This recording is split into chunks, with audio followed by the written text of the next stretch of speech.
वासुदेवाय। तीसरा अध्याय। कामनाओं के अनुसार विभिन्न देवताओं की उपासना तथा भगवत भक्ति के प्राधान्य का निरूपण।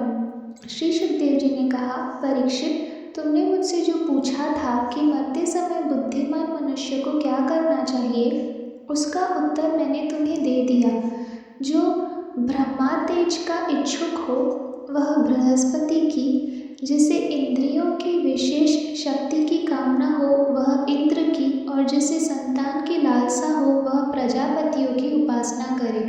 जिसे लक्ष्मी चाहिए वह माया देवी की, जिसे तेज चाहिए वह अग्नि की, जिसे धन चाहिए वह वसुओं की, और जिसे प्रभावशाली पुरुष को वीरता की चाह हो उसे रुद्रों की उपासना करनी चाहिए।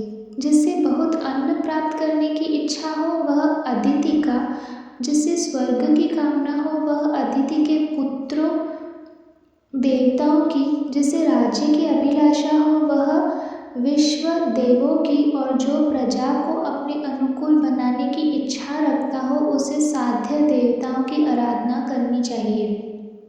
आयु की इच्छा से अश्विनी कुमारों का, पुष्टि की इच्छा से पृथ्वी का, और प्रतिष्ठि की चाह हो तो लोक माता पृथ्वी और गौ आकाश का सेवन करना चाहिए। सौंदर्य की चाह से गंधर्वों की, पत्नी की प्राप्ति के लिए उर्वशी अप्सरा की, और सबका स्वामी बनने के लिए ब्रह्मा की आराधना करनी चाहिए। जिसे यश की इच्छा हो वह यज्ञ पुरुष की, जिससे खजाने की लालसा हो वह वरुण की, विद्या प्राप्त करने की आकांक्षा हो तो भगवान शंकर की, और पति पत्नी में परस्पर प्रेम बनाए रखने के लिए पार्वती जी की उपासना करनी चाहिए। धर्म उपार्जन करने के लिए विष्णु भगवान की, वंश परंपरा की रक्षा के लिए पितरों की, बाधाओं से बचने के लिए यक्षों की, और बलवान होने के लिए मरुद गणों की आराधना करनी चाहिए। राज्य के लिए मनवंतरों के अधिपति देवों को, अभिचार के लिए नृत्युति को, भोगों के लिए चंद्रमा को, और निष्कामता प्राप्त करने के लिए परम पुरुष नारायण को भजना चाहिए। जो बुद्धिमान पुरुष है वह चाहे निष्काम हो, समस्त कामनाओं से युक्त हो अथवा मोक्ष चाहता हो, उसे तो तीव्र भक्ति योग के द्वारा केवल पुरुषोत्तम भगवान की ही आराधना करनी चाहिए। जितने भी उपासक हैं उनका सबसे बड़ा हित इसी में है कि वे भगवान के प्रेमी भक्तों का संग करके भगवान में अविचल प्रेम प्राप्त कर लें। ऐसे पुरुषों के सत्संग में जो भगवान की लीला कथाएं होती है उनसे उस दुर्लभ ज्ञान की प्राप्ति होती है जिससे संसार सागर की त्रिगुणमयी तरंग मालाओं के थपेड़े शांत हो जाते हैं। हृदय शुद्ध होकर आनंद का अनुभव होने लगता है। इंद्रियों के विषयों में आसक्ति नहीं रहती। केवल मोक्ष का सर्वसम्मत मार्ग भक्ति योग प्राप्त हो जाता है। भगवान की ऐसी रहस्यमयी कथाओं का चस्का लग जाने पर भला कौन ऐसा है जो उनमें प्रेम न करे।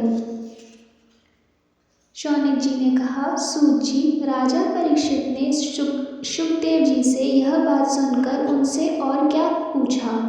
वे तो सर्वज्ञ होने के साथ ही साथ मधुर वर्ण करने में भी बड़े निपुण थे। सूत जी, आप तो सब कुछ जानते हैं। हम लोग उनकी वह बातचीत बड़े प्रेम से सुनना चाहते हैं। आप कृपा करके अवश्य सुनाइए, क्योंकि संतों की सभा में ऐसी ही बातें होती हैं जिनका पर्यवसान भगवान की रहस्यमयी लीला कथा में ही होता है। पांडुनंदन महारथी राजा परीक्षित बड़े भगवत भक्त थे। बाल्य अवस्था में खिलौनों से खेलते समय भी वह श्री कृष्ण लीला का ही रस लेते थे। भगवानमय श्री सुखदेव जी भी जन्म से ही भगवत परायण हैं। ऐसे संतों को सत्संग में भगवान के मंगलमय गुणों की दिव्य चर्चा अवश्य ही हुई होगी, जिसका समय भगवान श्री कृष्ण के गुणों के गान अथवा श्रवण में व्यतीत हो रहा है, उसके अतिरिक्त सभी मनुष्यों की आयु व्यर्थ जा रही है। ये भगवान सूर्य प्रतिदिन अपने उदय और अस्त से उनकी आयु छीनते जा रहे हैं। क्या वृक्ष नहीं जीते? क्या लुहार की धौंकनी सांस नहीं लेती? गांव के अन्य पालतू पशु क्या मनुष्य पशु की ही तरह खाते पीते या मैथुन नहीं करते? जिसके कान में भगवान श्री कृष्ण की लीला कथा कभी नहीं पड़ी, वह नर पशु कुत्ते ग्राम सुकर ऊंट और गधे से भी गया बीता है।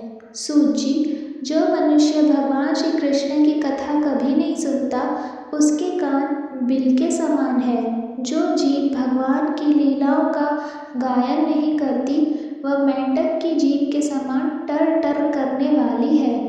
उसका तो न रहना ही अच्छा है। जो सिर कभी भगवान श्री कृष्ण के चरणों में झुकता नहीं, वह रेशमी वस्त्र से सुसज्जित और मुकुट से युक्त होने पर भी बोझा मात्र ही है। जो हाथ भगवान की सेवा पूजा नहीं करते, वे सोने के कंगन से भूषित होने पर भी मुर्दे के हाथ हैं। जो आंखें भगवान की याद दिलाने वाली मूर्ति, तीर्थ, नदी आदि का दर्शन नहीं करती, वे मोरों की पंख में बने हुए आँखों के चिन्ह के समान निरर्थक हैं। मनुष्यों के वे पैर चलने की शक्ति रखने पर भी न चलने वाले पेड़ों जैसे ही हैं, जो भगवान की लीला स्थलियों की यात्रा नहीं करते। जिस मनुष्य ने भगवत प्रेमी संतों के चरणों की धूल कभी सिर पर नहीं चढ़ाई, वह जीता हुआ भी मुर्दा है। जिस मनुष्य ने भगवान के चरणों पर चढ़ी हुई तुलसी की सुगंध लेकर उसकी सराहना नहीं की, वह श्वास लेता हुआ भी श्वास रहित शव है। सूत जी, वह हृदय नहीं लोहा है, जो भगवान के मंगलमय नामों का श्रवण कीर्तन करने पर भी पिघलकर उन्हीं की ओर बह नहीं जाता। जिस समय हृदय पिघल जाता है, उस समय नेत्रों में आंसू छलकने लगते हैं और शरीर का रोम रोम खिल उठता है। प्रिय सूत जी, आपकी वाणी हमारे हृदय को मधुरता से भर देती है। इसलिए भगवान के परम भक्त आत्मविद्या विशारद श्री शुकदेव जी ने परीक्षित के सुंदर प्रश्न करने पर जो कुछ कहा है, वह संवाद आप कृपा करके हम लोगों को सुनाइए। ओम नमो भगवते वासुदेवाय। जय श्री कृष्ण।